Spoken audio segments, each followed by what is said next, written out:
Okay, so we just switched out a EPP 6000 keypad with the new 8000R keypad, and we're going to get it set up in the menu. So we'll log in.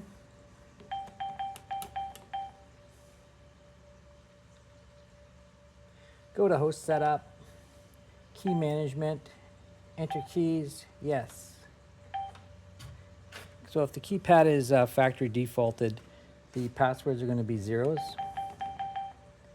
for both 1 and 2. First thing we want to do is change password. Password 1, whatever you want to make it. Password 2.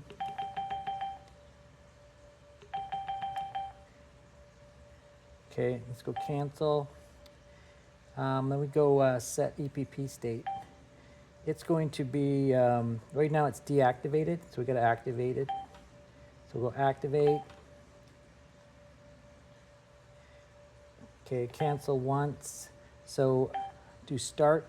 Again, this is going to be defaulted to all zeros. So we got to put that in first for 1, and then the second one, all zeros. And then we're going to have to change the password. So I'll make your user ID whatever you want, and the password whatever you want. Verify it, and then do the second one. Verify it.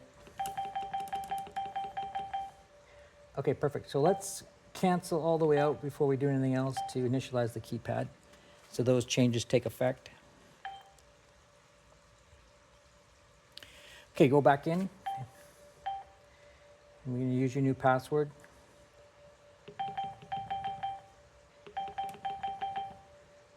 And we got to change the state. So let's go to EPP state. And again, you put in your new user ID and password.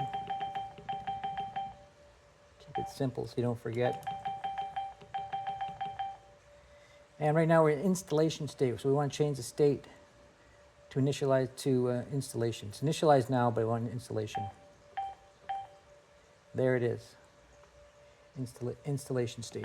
Go back, cancel, and again, cancel all the way out, let it initialize. And now you're good to go to put your encryption keys in.